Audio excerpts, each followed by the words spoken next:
Star plus के popular show यह रिश्ता क्या कहलाता है में अब कहानी एक ऐसे मोड़ पर पहुंच गई है जहां हर किरदार के जीवन में भूचाल आने वाला है।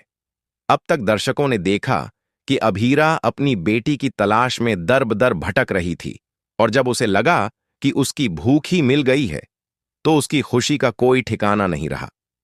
लेकिन सच्चाई कुछ और ही थी। शो के लेटेस्ट ट्रैक में एक बेहद बड़ा खुलासा होता है जब शाह परिवार के मुखिया बताते हैं कि वह जो बच्ची थी वह असली भूखी नहीं थी। दरअसल यह नकली पुकी थी जिसे एक साजिश के तहत अभीरा के पास भेजा गया था। जब यह बात सामने आती है तो अरमान खुद को रोक नहीं पाता और अभीरा के सामने हाथ जोड़कर माफी मांगता है। वह उसे बताता है कि उसे हमेशा ऐसा लगा कि अगर वह असली पुकी होती तो एक अलग ही जुड़ाव महसूस होता, लेकिन ऐसा कुछ नहीं हुआ। अभीरा पहले तो इस बात को सुनकर हैरान रह जाती है, लेकिन जब वह अपने भीतर झांकती है तो उसे भी लगता है कि जो बच्ची उसके सामने थी उससे वह मां बेटी वाला फील नहीं आया। तभी कहानी में आता है एक और बड़ा ट्विस्ट। उधर मायरा, जो अब तक सब कुछ चुपचाप देख रही थी, उसके पास भी अब सच्चाई छुपाए रखना मुश्किल हो जाता है। उसे यह एहसास होता है कि जो नाटक उसने और उसकी मां ने मिलकर किया वो अब और नहीं चल सकता। वो तय करती है कि अब वह अभीरा से कुछ नहीं छुपाएगी। वह जाकर सारी सच्चाई बता देती है कि वह और उसकी मां नकली भूखी का नाटक कर रही थीं। यह सुनकर अभीरा के होश उड़ जाते हैं। जिस बेटी को लेकर वह सपने बुन रही थी वह तो असल में उसकी बेटी है ही नहीं। वह टूट जाती है, लेकिन तभी कहानी एक और बड़ा मोड़ लेती है। दादीसा, जो अब तक चुप थीं, वह आगे आती हैं और कहती हैं कि उन्हें असली भूखी के बारे में सब कुछ पता है।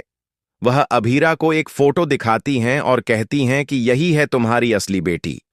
अभीरा जब उस फोटो को देखती है तो वह चौंक उठती है। वह कहती है, ये मेरी भूखी नहीं है, ये तो गीतांजलि है। यह सुनते ही वहां अरमान आ जाता है और फिर से अभीरा के सामने हाथ जोड़कर खड़ा हो जाता है। लेकिन इस बार अभीरा उसे रोकती है और कहती है, तुम मुझसे माफी मत मांगो, तुम्हारी कोई गलती नहीं है। लेकिन कहानी यहीं खत्म नहीं होती। अरमान अब एक और बड़ा खुलासा करता है। वह बताता है कि दादीसा जो कह रही हैं वह बिल्कुल सच है। मायरा ही असली भूखी है। यह बात सुनकर अभीरा का दिमाग सुन्न हो जाता है।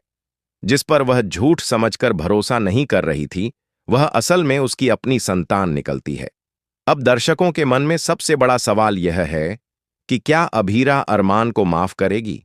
क्या वह अपने दिल की आवाज सुनेगी या फिर वह अरमान से हमेशा के लिए दूर चली जाएगी? क्योंकि दूसरी तरफ अंशुमन है जिसने हर कदम पर उसका साथ दिया। जब पूरी दुनिया ने उससे मुंह मोड़ लिया तब अंशुमन उसके साथ खड़ा रहा। क्या अभीरा अब अंशुमन के साथ अपनी नई जिंदगी की शुरुआत करेगी या फिर वह अरमान को एक और मौका देगी? इन सब के बीच मायरा की सच्चाई जानने के बाद दादीसा को भी अपने किए पर पछतावा होता है। वह खुद को दोषी मानती हैं कि उन्होंने अपनी बहू और पोती को सालों तक एक दूसरे से दूर रखा। अब वह इस रिश्ते को जोड़ने के लिए खुद आगे आना चाहती हैं। लेकिन क्या अभीरा उन्हें माफ कर पाएगी?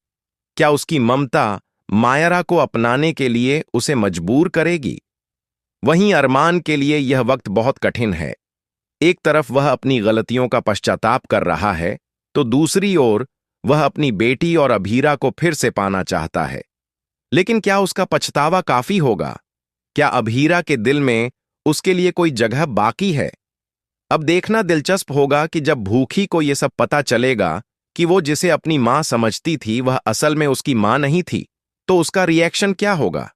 क्या वह अभीरा को स्वीकार करेगी? और अगर करेगी भी तो क्या यह रिश्ता इतनी आसानी से जुड़ पाएगा? इसके साथ ही दर्शकों को एक और बड़ा सरप्राइज मिलने वाला है। अंशुमन, जो अब तक साइलेंट हीरो बना रहा, अब अपना प्यार कबूल करने वाला है। वह अभीरा से अपने दिल की बात कहेगा। वह कहेगा कि अगर वह चाहे तो वह उसकी और भूखी की जिंदगी में हमेशा के लिए एक पिता और पति बनकर आ सकता है। अब कहानी यहां दो राहों पर खड़ी है। एक तरफ अरमान है जो अपने पुराने रिश्ते को बचाने की कोशिश कर रहा है और दूसरी तरफ अंशुमन है जो नए रिश्ते की उम्मीद लिए खड़ा है। तो दोस्तों, आने वाले एपिसोड्स में मिलने वाला है बहुत बड़ा धमाका, क्योंकि अब होगा फैसला। क्या अभीरा अरमान को माफ करेगी? क्या भूखी अपनी मां को अपनाएगी? और क्या मायरा का दिल टूटेगा या वह भी एक नई शुरुआत करेगी? जानने के लिए जुड़े रहिए हमारे चैनल के साथ और सब्सक्राइब कीजिए ताकि आपको मिले यह रिश्ता क्या कहलाता है कि हर अपडेट सबसे पहले। धन्यवाद।